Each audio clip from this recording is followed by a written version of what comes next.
bringing you G2 Arctic versus a Go Rogue. And then, honestly, a Go Rogue reigning champions, the Ultra Liga just pumping out talent across the board. I believe we have the most representatives in the European Masters by Poland, so definitely a talent-making machine. But we got to just quickly talk about how a Go Rogue are suffering from success. 4 out of 5 of your winning team from 2020 EU Masters Summer end up getting picked up by LEC teams, and then you have to completely rebuild your roster. Of course, Woolite went off to miss his premiere in the LFL as well, but completely rebuild your roster. You go 12-2 in the regular split. You end up winning the playoffs as well. These guys just feel like they can't be stopped.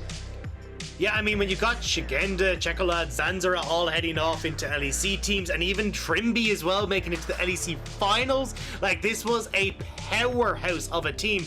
And then they scrapped the team and said, oh yeah, let's just reverse it. Let's just do it again. And they come back and get first in the Ultra League again. I know Ox and Munch were kind of highlighting this yesterday, but it is a story to behold. And even now coming back with some well-known names like Chres in the mid lane, who was Senkooks back in the day, obviously having a lot of plays coming through in the LEC, EULCS, even making it to the world stage in 2016 as well. Like, there is so much talent that is coming from that Ultra Liga spot.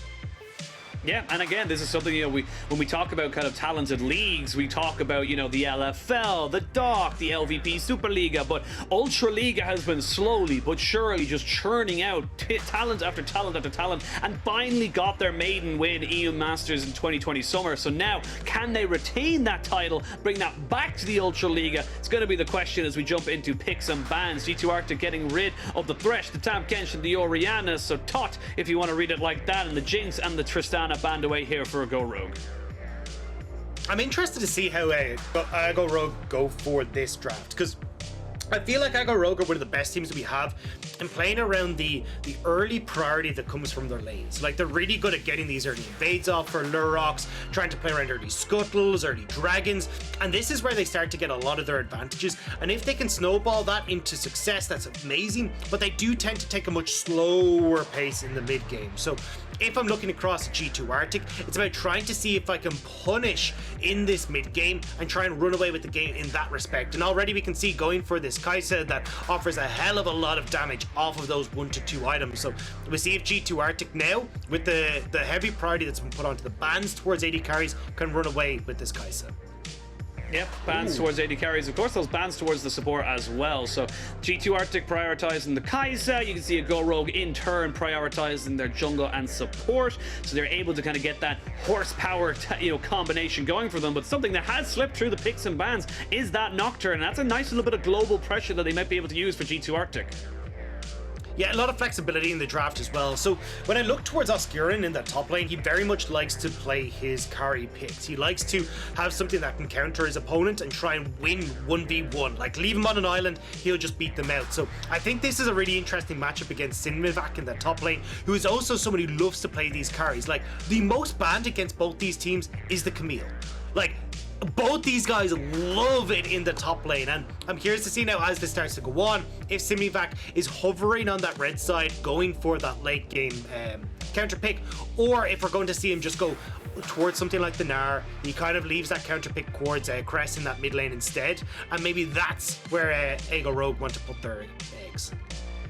We'll see what they want to go for. Go Rogue do pick up the Xayah. It's going to be Xayah Rell versus the Kai'Sa Alistar, and the Nocturne is a bit of a flex, but you've pretty much got your solo lanes left for a Go Rogue to kind of go through. The Gangplank and the Galio, the 2 GGs knocked out here in the first round of bans, and the Twisted Fate as well. So you can see the general feel here from a Go Rogue. Get rid of the globals, get rid of things that can combo with this Nocturne and create unfair skirmish advantages. And I love this because we were talking about this before the game. Fresskowy for me is the big point of contention here for G2 Arctic. He's really good at understanding the map, where he needs to roam, and trying to play towards both of his side lanes. And by shutting down that map pressure, both with the Twisted Fate and the Galio, it makes it a little bit easier to control him in that mid lane, and it will give a nice 1v1 up against our 4 Chres in this mid lane as well. So I think this is where, at least for Rogue, I want to see them power through this mid lane, have Pyrka roam up here, making sure that you're keeping Fresskowy in check. Otherwise, he could pop off on something like an Akali. Yeah, you go take the blind. Syndra still very powerful. Of course, we did see Verdant Barrier taking a couple of nerfs 2 or so patches ago, but the Akali, a lot of different changes came into her for 11.6, and definitely something that can just 100% delete anybody on your team if you let it run wild. Yeah, it is something though that gives up priority in the mid lane but can do relatively well into the matchup. She has that shroud to make sure that she can stay safe from the potential burst from the Syndra, but it does give full control of that mid lane towards AGO Rogue. And when we talked about, hey, this team is really good at using that early lane priority, especially through Chres in that mid lane, this speaks to the strengths of the Ultra Liga team. So I'm excited to see what they can do, and now we're going to get to see that Wukong into the Gnar matchup. Now, I'm actually not the biggest fan of this matchup. I've seen it a couple times in the EU, especially in the regional leagues. You end up losing quite a bit. I've seen it not work out so hot. I'm a bigger fan of going towards something like a J scenario, but if Sinmivak can work as this kind of dive composition alongside the Hecarim, alongside the Rell, it can work wonders, but it can be very volatile matchup in that top lane. Yeah, I think this is kind of going to be a battle of the top side, as you say, for Oscarinin and Sinmivak. Is just who can get those advantages, who can make the first rotation, and who can get themselves to become more of a team fight, kind of, you know, oriented a dive buddy, if you will, with the rest of their team. You know, I look at G2 Arctic, I see the Nocturne jumping in with the Alistar, jumping in with the Gnar. That's a lot, and then even the Akali as well, to an extent, to try and just find somebody to kill. But AGO Rogue kind of want to do the same. They've got the Wukong, the Hecarim, the Rell. They want to be able to jump on the backside as well and create havoc towards these back liners, and it's going to be a kind of a pull and a push, and it's going to be more, I feel like it's either going to be a pop-off moment for someone or maybe a slight mistake that's going to be the difference between these two teams. Yeah, at least when I look towards the backline coming through from AGO Rogue, you've got the Xayah that can keep herself relatively safe. Same when you look over actually at the Kai'Sa here for Supa as well, has their own sort of self-heal as well with the killer instinct. So it really will come down to Chres trying to keep himself safe, because as a Fresskowy, I will butcher that name every time, I'm so sorry. Fresskowy, it is going to be about try to play in towards those backline dives as well, using the shroud to just be a nuisance for as long as possible. And if you manage to get going on this Akali, we have seen how terrifying of a pick this can be. Fresskowy dropping the JDG. Appreciate it, buddy. Yeah, I've seen probably not. Almost certainly not for they us, don't but know. Yeah, I know. I've seen a lot of they don't know. Chat, I don't know, but I don't think I want to know as well. So we're just going to move quickly on from that. I'm looking though where we're going to see Rogue start here, because it looks like at least Lurox having chasing Koldo out. We'll probably start on this top side, look to try and move down towards this bottom lane. And again, I'm curious to see how Chres plays this. Chres has been so good at like investing a whole bunch of mana and trading really effectively in these early stages to give a bunch of time and a bunch of space towards Lurox on these early clears. And I wouldn't be surprised, especially in this Akali Syndra matchup, to see Chres having a really big impact on these early scuttles and the way this early game is being crafted by Rogue.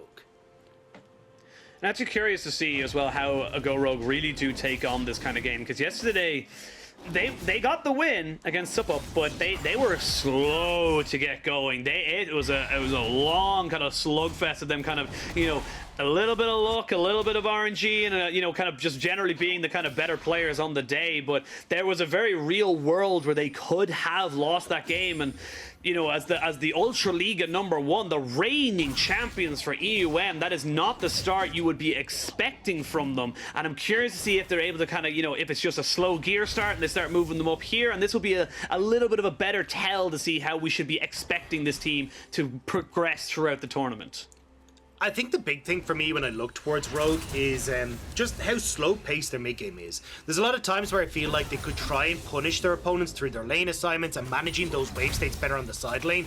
And especially when it comes towards Sinmivak, he can oftentimes get it caught out in the side lane, either overextending or holding on to a tower, not respecting a potential dive. So I think that's where a lot of the issues came from Rogue yesterday. We saw it in the Ultra Liga finals as well. So if G2 Arctic are able to punish that, I think they can do a lot. It is a case though of how well they'll be able to play through these side lanes, and if Oscarinin with this Gnar pick can bully Sinmivak and actually lend itself towards playing out these side lanes where Rogue are weakest. Very curious there. G2 Arctic setting their bot lane after getting the first push right up towards that mid lane to see if they could maybe find some kind of, you know, kind of advantage there for themselves, but not really finding any purchase and just get themselves out. They don't lose anything because of it, and you can see there that Chres is, of course, used to be known as Senkux, and just kind of, you know, really doing well to push in this Akali. It is to be expected. Akali definitely more of a dueler than a farmer right now. Doesn't really have the same kind of, you know, energy clear, as you say, to get onto those waves as quick as possible, but should still be a major threat when we get to that level 6 and beyond kind of part with that perfect execution. Yeah, her late game got a lot stronger after 11-6, and you'd be looking to try and abuse that, but certainly in the early stages, she just kind of takes the beating. She's like, cool, fleet footwork, I'm just going to try and clear these waves, farm it up to the later point, and then actually become a menace in these side lanes. And that's kind of the way G2 Arctic are looking to play right now, right? You've got Oscarinin on this Gnar, who can bully out Sinmivak. You're going to have Fresskowy, who's going to be able to have this big pressure in the side lane as well. And when you get to that stage, Koldo just sits between the two of you. He's like, cool, at any point in time, I can go left, I can go right. Rogue, what are you going to do to stop me? I'm a bloody Nocturne. Yeah, he just goes forward. That's kind of his thing. It's kind of what he does very, very well as he gets hit with his paranoia. But we'll see if they're able to make it work. But Go Rogue are going to use these early lane advantages. You can see there with the Rell roaming in towards the mid lane, able to kind of create a priority, get in, try and get some deep vision. But now Lurox is towards this top side. Do they want to try and maybe go for something? Trying to bait in with the Wukong. Not quite level 6 though on either side. So still waiting for that big kind of, you know, CC train to come in. And speaking of that, we are going to see him maybe force the flash away here. Not going to need to, as his hop is just enough. Lurox going to be able to push in that wave, and they'll be able to keep an advantage in this top side.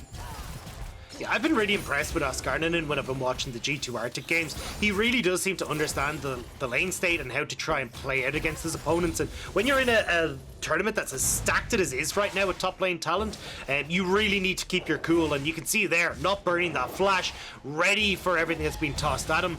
And when Oscarinin kind of gets left on his lonesome in this top lane, if he's drawing pressure from Lurox, it gives the opportunity for Koldo to go for these invades. And this is something Koldo loves to do. He loves to get into the opponent's side of the jungle, loves to steal away camps, sometimes even to his detriment. So at least now, because you've seen Lurox on top lane, he's actually able to make these work. Able to make them go for him.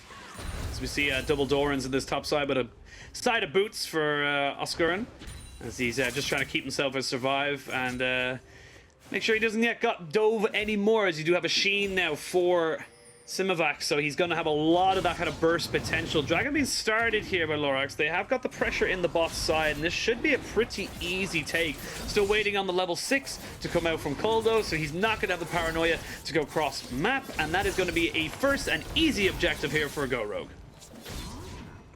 I want to see what the answer is from Koldo, though. He's still only level 5, doesn't have access to level 6, but could try and steal away this top side camps and then look for the play, or Oscarinin already setting up Sinmivak. Oh, they're going to go in. You can see the Cyclone is going to be used. So it has the second activation on a flash forward. Oh, Oscarinin is dead, and that was beautifully set up here by a Go Rogue's top laner. Nicely done there. Turns a 2v1 into a winning situation. Beautifully played. The Sheen doing so much work, the ultimate from Wukong not being respected, and Oscarinin goes down. What a magnificent play from Sinmivak. We're going to get a replay of this. So it looks like such a good start to begin with, right? You're taking incredibly low. You've got Koldo here, but look how much damage Oscarinin takes from the tower. Look how much is able to be set up again from that second activation of the ult. It is so well done by Rogue's top laner. And again, game of inches. Koldo does not land the Dustbringer. He does not get an extra little bit of damage down, and that does mean that Sinmivak is able to keep himself alive. He's able to get himself underneath his tower again, and just a fantastic passage of play there from the Go Rogue topside. As we can see, Sinmivak is a little bit of trouble here. He doesn't have his decoy just yet. Nope, you can't get away with that one, my friend. There is a big word in that bush, and that is a after singing his praises, we caster curse him sadly, and he does go down in effectively a 1v2 of his own. Yeah, and this is sometimes what just happens with Sinmivak, where he has these really good moments, he's a really strong carry, but sometimes brain AFK, and that's one of those moments where he just tries to stick around too long. He needed Lurox to stick there as well with him to shove in that lane, or to give it up, and because Lurox didn't stay with them to actually shove that in, it gives the opportunity for Oscarinin to actually be able to pick up that kill. So 1 for 1 now in this top lane. You still got the CS advantage coming in for Oscarinin, and suddenly the lane that looked like it might have been able to turn a little bit in favor of the Wukong is now still back in favor of this Gnar. Oh, Paranoia going to be used here. Going to have the Onslaught of Shadows to negate it, as the Rift Herald is now the next port of call. Perfect execution down on top of the Syndra, but that is not going to have any kind of effect. Now you're caught in no man's land, but a great flash there from the Akali does keep her safe. Gets herself out of dodge, but used a lot of cooldowns just to try and keep herself alive. Yeah, a bit of a record scratch moment from Fresskowy where he's like, how did I get here? I don't really know, but he just manages to escape away from that. I mean, it ends up coming out clutch. You do manage to get away. At least you get the Onslaught of Shadows out from Lurox, but still no real pressure gained or, well, really lost in that grand scheme of things. Koldo still going to be up here to be able to start up this Rift Herald off of the pressure that Oscarinin has on that top side, and Fresskowy will be able to move in towards this mid lane once again and still be there to help out in case anything goes astray. Yeah, I like that moment where he goes in and it's just like, it was at this moment Fresskowy knew he messed up.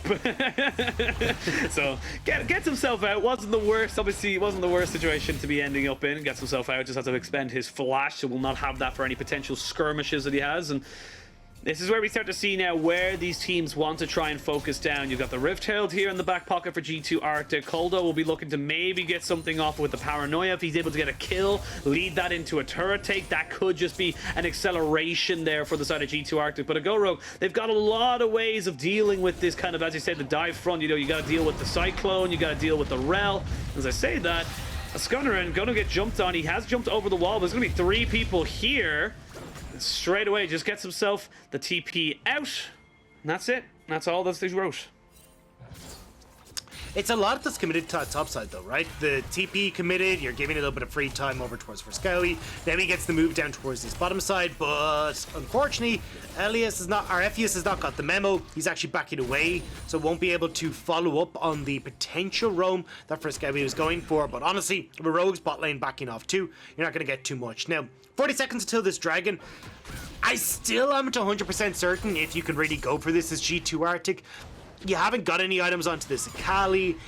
Trying to dive onto the backline is going to be really tough. You don't have the TPs fully up and available for your top laners either right now. I think again, you just try and give this unless you can make some pick happen beforehand for G2 Arctic. And I think that's why we're seeing Efias now moving up into this top side. They're going to see if they can make a play on towards Chres in the mid lane. Yeah, I've got a flash here for the Rell, so the option to flash forward with the Magnet Storm and get the attack repel down as well is a very real threat here against G2 Arctic, and a Go Rogue will be very aware of that. So you can see now with the dragon spawning, a Go Rogue just pushed themselves and their vision into this top side of their bot side of the jungle, and they're probably, like you said, going to be able to take this one. You can see on the minimap Koldo up towards this top side with the Rift Herald. They're just going to give it up, get money and gold onto this Gnar, get power now versus power later as the dragons start to stack in favor of a Go Rogue. But this is the thing, right? You can see why I'm not the biggest fan of this Wukong Gnar matchup. Gnar is still able to abuse this matchup pretty effectively pre-level 6, and with the amount of gold that you're able to get as Gnar in this matchup, plus now you get that Rift Herald gold in there as well for that value, it's now Oscarinin running away with this matchup. And yes, Sinmivak can bring a lot to these team fights, but if you end up playing through sidelines here as G2 Arctic, well, winning Gnar Wukong, winning Akali over the Syndra, you don't really have an opportunity to play this as well. Again, something that we saw yesterday, the kind of slow kind of, you know, ramp up here for a Go Rogue, relying on just, you know, kind of mechanics and getting themselves to a better spot, you know, kind of saying, look, we're just outright better players, is would become harder and harder as they kind of, you know, run through the quote-unquote difficulty meter, if you will. You start, oh, no one saw that Oscarinin, don't worry about it.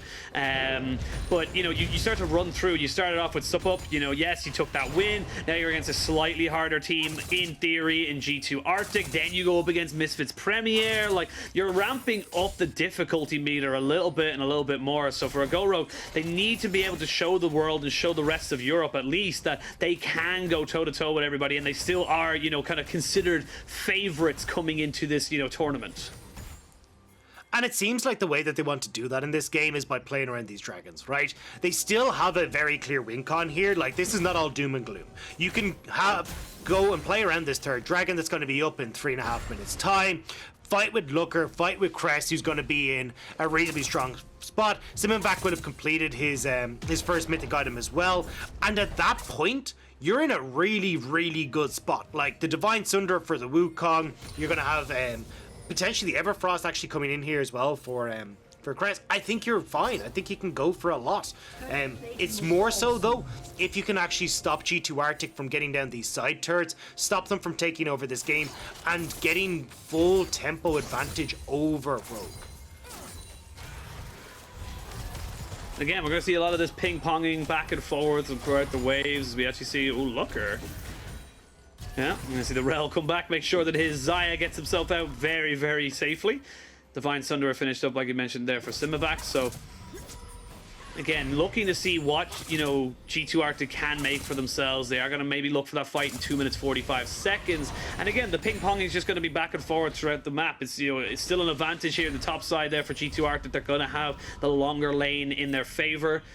And that's going to have to be paid respect here from a Go Rogue, as we see now a Go Rogue maybe looking for something onto this pick. And ooh, just a slight bit too late. Could have found a pick there on the Koldo. Yeah, I'm realizing just as I was talking about Chres's items that because he's got the tier, he's probably not going for the Everfrost. I actually would have preferred the Everfrost build here. I think because you've got so much dive potential coming in from G2 Arctic, having that safety with the Everfrost to buy a bit of space for yourself is going to do really well. And even if you find yourself in a side lane scenario against Fresskowy, it stops the opportunity of Akali going for this sort of dive potential, because you can lock her up underneath the tower and do a lot of harm to this Akali. So I think I would have preferred to see the Everfrost, but it does mean that Chres, when we get towards these later fights where Rogue are trying to play towards, the burst potential that can come out from the likes of the Luden's Tempest, which I imagine is the build he's actually going for here, will do a lot of work. To wait and see. Everyone just kind of waiting, basically, kicking up waves, getting themselves their first items. You see the Luden's Tempest there, as you mentioned, being picked up here by Chres, not going towards that Everfrost, but instead going for the pure burst. You actually have the Gale Force now for FLICKR, so he's going pure, basically safety, able to keep himself alive as long as possible. He's even got the exhaust in the back pocket, so even if someone like Koldo gets on top of him, he should be able to keep himself alive with the million amount of escapes and combat summoners he has available to him. But on the other side, it's definitely not something you could be, you know, kind of like taking for granted right now. You've got yourself the Styber. Oh, TP is going to be coming in. It's going to be a 4v4 right now, and might be a 5v4 in the very short future. The Onslaught Shadow comes down and lands onto 3 people. They get the knock-up, though, and the attack repel will be enough to take down Efias. That's going to be the first kill of this fight. Second kill, Nocturne goes down. Third, this is all Rogue all the time. They lose 1, but they gain 3 just before Dragon spawns. There will still be time for people to reset and come back in, but they get themselves bot turret, or at least the lane in their favor in bot lane. This is exactly what Rogue needed to do. He just said, hey, look, the worst thing that can happen for Rogue is if G2 Arctic get full tempo advantage and they're in control of the map. By going for this double TP play, they get the fight, which is where they're stronger, and they're able to stop these side lane turrets from going down, dissuading any of these advantages where you can create these long range, or these long lanes where G2 can play around. And it's just such a good start here from Sinmivak. Flashes past the Alistar, who's trying to play bodyguard, into the Cyclone, and so much follow-up coming through so nicely. They're trying to dissuade the follow-up engage from Koldo there. Pops down the Paranoia, but it's too little too late.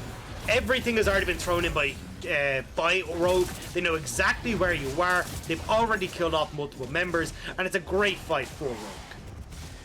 Great fight for them, but sadly, because it was a little bit too early, they do not gain themselves their third Drake, so it is going to be G2 Arctic picking up their first of the game. It is going to be a Cloud Rift. They might be able to get those ones stacking, and this is something where I'm kind of thinking, you know, the Cloud Soul, or even, you know, just kind of 2 or 3 Cloud stacks is going to be very helpful for G2 Arctic. They've got a lot of, you know, ultimates they would love to have as quick as possible in all these different fights. You can see there now. Everyone is kind of congregating around this mid lane, trying to gain some kind of a semblance of pressure, as the next objective is probably going to be that Rift Herald. Yeah, and you can see that that's why Oscarinin is in this top side, right? If you're G2 Arctic, you're trying to play around your strong lane, well, that's got to be this Gnar. He's 2 kills, he's got 150 gold bounty, he's going to shove in this side lane, be able to back away over towards Koldo, and try to play this through the Gnar. When you get this Rift Herald, plonk it in mid, crack open that turret, and then you can shift Oscarinin into the bot side, have him take that last remaining outer turret, and you can start to ramp up this game as G2 Arctic. But for Rogue, you can see they're trying to do the same, right? They're like, look, we're not going to be able to contest for this top lane. We're going to try and push these lanes out, give ourselves control of the map, and see if we can make these picks and fights happen in this mid and in the enemy jungle. See what they want to do. Again, probably not going to see many fights unless it's a grounded objective. That's where your compositions do generally shine the most, especially if you're on a Go Rogue. But Rift Herald was taken.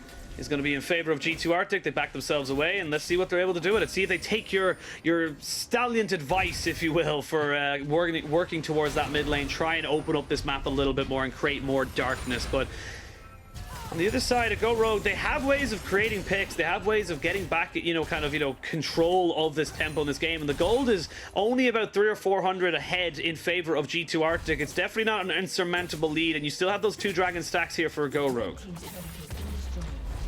There's the bottom lane structure going down to Fresskowy, though, and I actually think you've missed your opportunity here as G2 Arctic to use this Herald mid. When Xayah showed top, I think that was the perfect time, but now Oscarinin, he's in no man's land on this top side. He tried to move up to grab the wave, but you've got no support from G2 Arctic, so the wave is going down, the turret's going down, and, well, Rogue are going to be able to get this. Or are they, actually? Looks like they're playing very cautious here. So yeah, this is actually what I was talking about with Rogue. Globals, you have to be. Well, this is what I was talking about with Rogue, right? Is that oftentimes they end up not really realizing how far forward they can go. Like Nocturne had just reset, he was in that bot side jungle.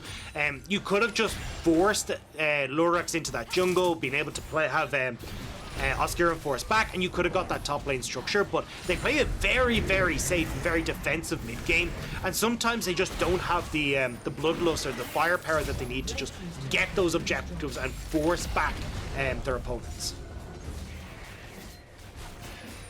As I said, playing maybe a little bit too respectfully to the Nocturne and Kai'Sa semi-globals, you could almost say. See a scatter of the week here onto the Alistar. Still not quite the tankiest boy when he doesn't have his ultimate off on him. So minute 30 now until this dragon spawns. That mid lane turret did eventually go down. Shelly got a nice headbutt onto that one there. So that's going to be all 3 outer turrets now taken down by G2 Arctic. They've opened up that map a little bit more.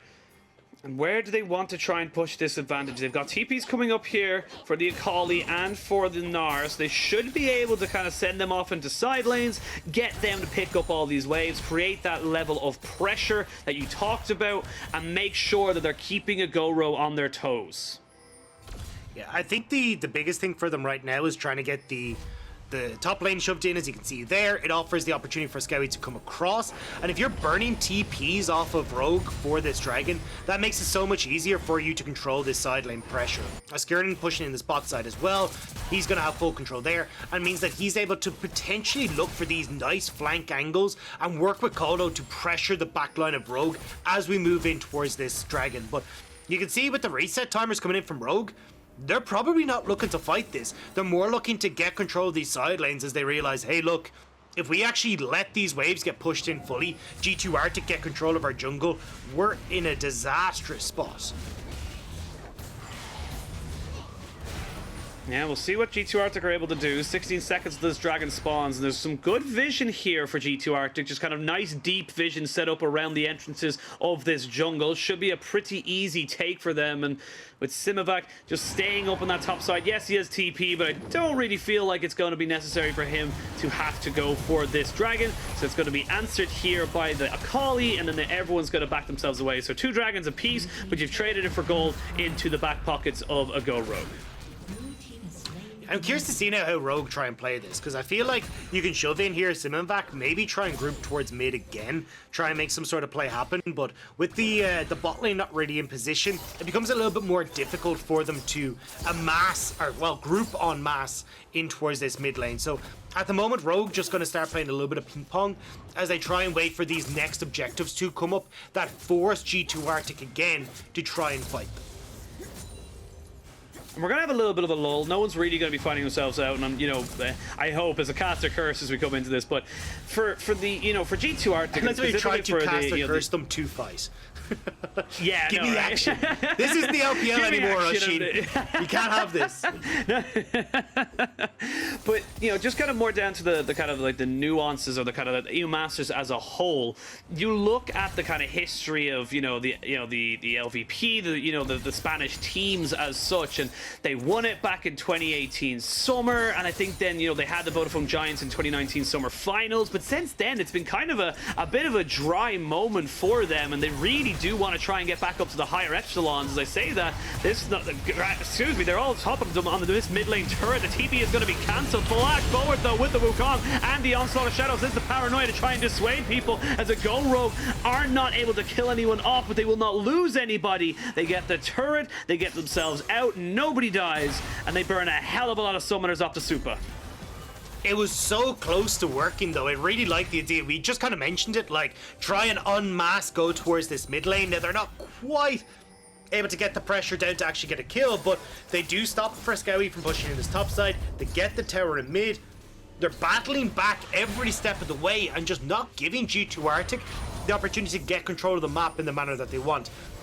So now again, G2 Arctic, they tried to rinse and repeat what they did before. Get some deep vision in, trying to open up the opportunity for Oscarinin to play through bot side, for Fresskowy to play through that top one. But unfortunately for them, Rogue have been doing a great job of clearing out this vision every time they come off their own resets.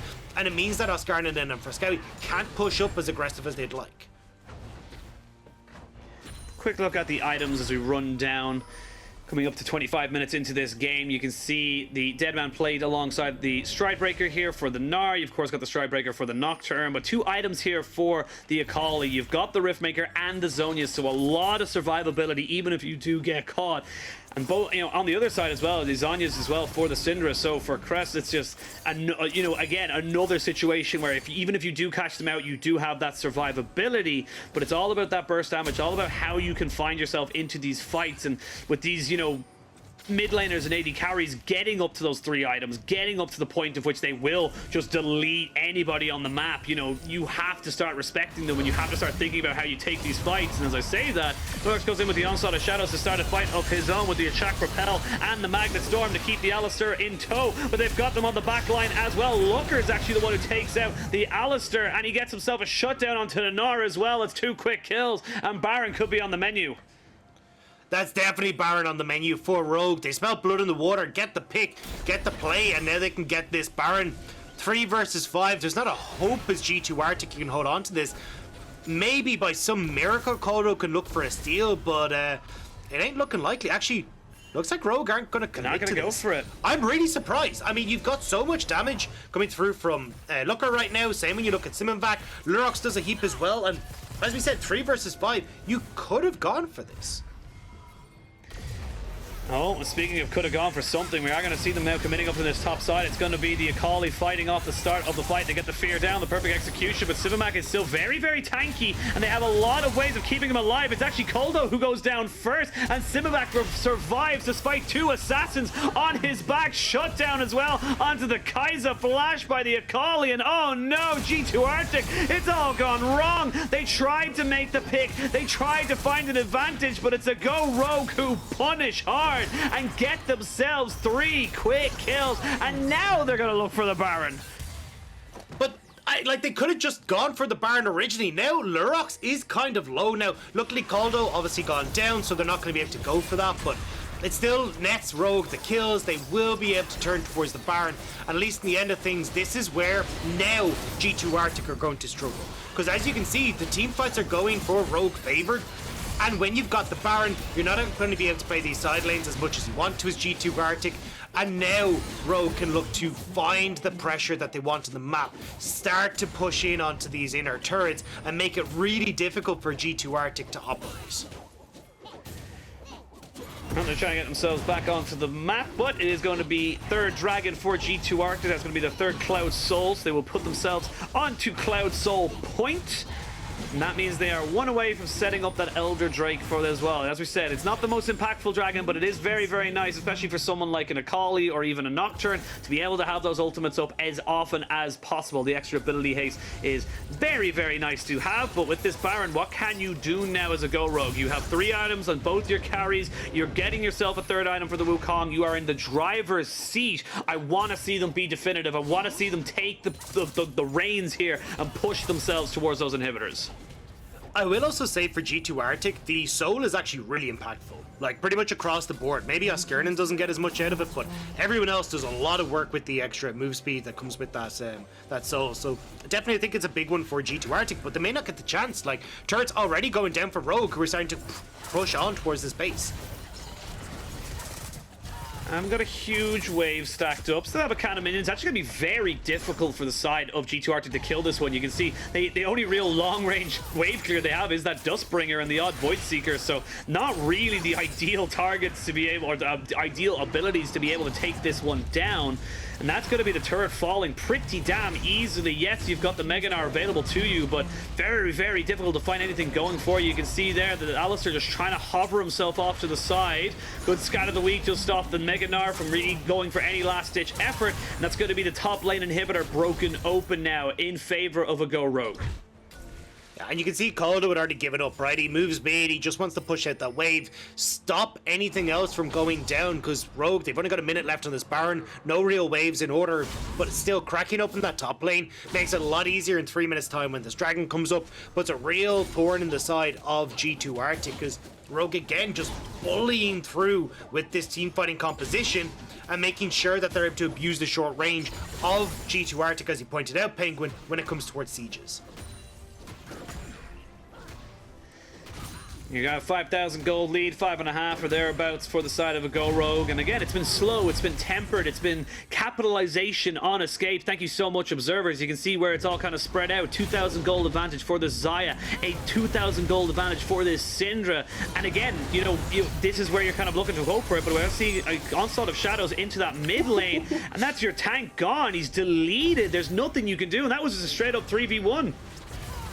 That was an overextension from Oscarinin. Gets caught out, no right to be there. This is Rogue territory now. You don't belong here, G2 Arctic. This is the defending champions. How dare you stand forward?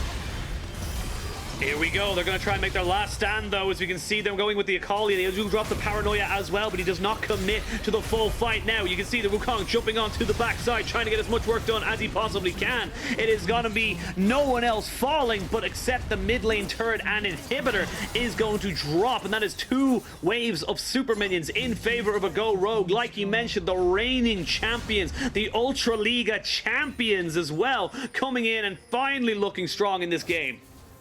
And it's this point in the game where Rogue are monsters. And I don't even mean this game specifically, I even mean back in the Ultra Liga. Once we kind of crest that 25-minute mark, when we get to that kind of later portion of the game, this is where they really come online. Their team fighting is absolutely spectacular. They understand how to use these more late game oriented compositions as well. When you look towards like the likes of the Xayah in this composition, like they are so good at playing around what their win condition is at this stage, and you're seeing it already. Like they instantly get Baron, they abuse the fact that they've got the range advantage, and now when we look towards this dragon in the midst time, it feels like they're able to nab that one, no problems whatsoever, and just keep up this pressure against G2 Arctic.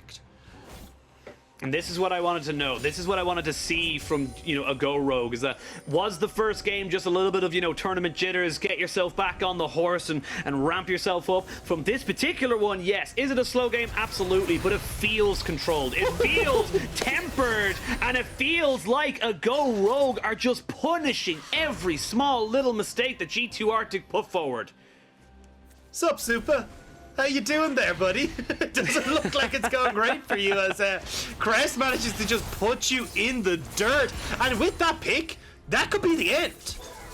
You've no wave clear. You've absolutely nothing. The paranoia is going to be popped here. You've Mega Gnar, but it's just about to time out. You can see him trying to use the movement speeds. They jump straight in on top of this, but he gets stunned up with the attract repel, and the feathers fly. The exhaust means that Koldo can do nothing. The Akali's stuck in her shroud, and with the Cyclone and the Onslaught of Shadows still available, they're able to get on top of absolutely everybody. They are going to find the kills. They are going to find the Nexus turrets. They will find the win, and a Go Rogue going 2-0 in their group. I mean, look, the defense is trying to come through, but it's not going to be enough. They're padding the stats, they're padding the KDA as the Nexus does go down, and the defending champions 2-0 in their group.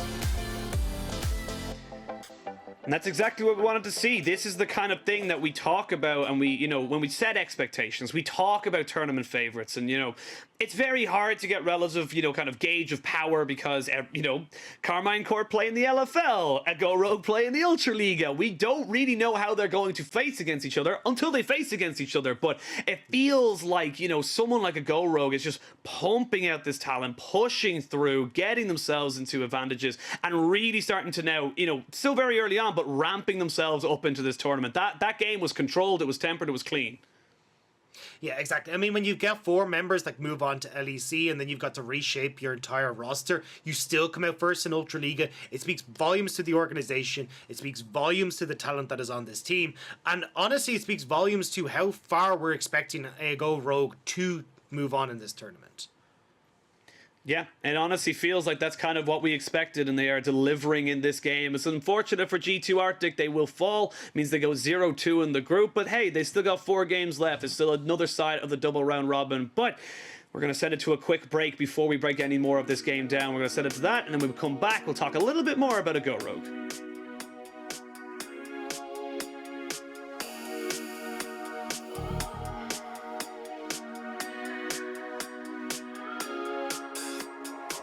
I was driving late to feel the current running from your lane.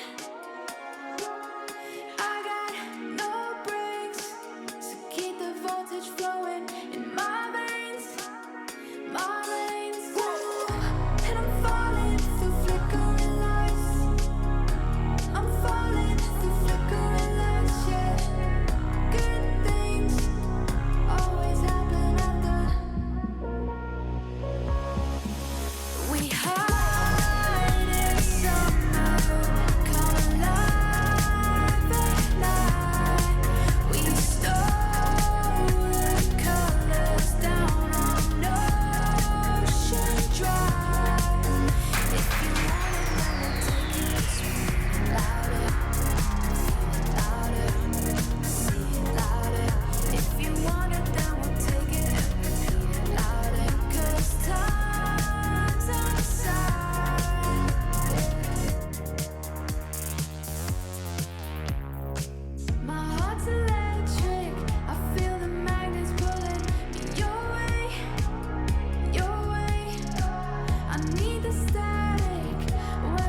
Penguin.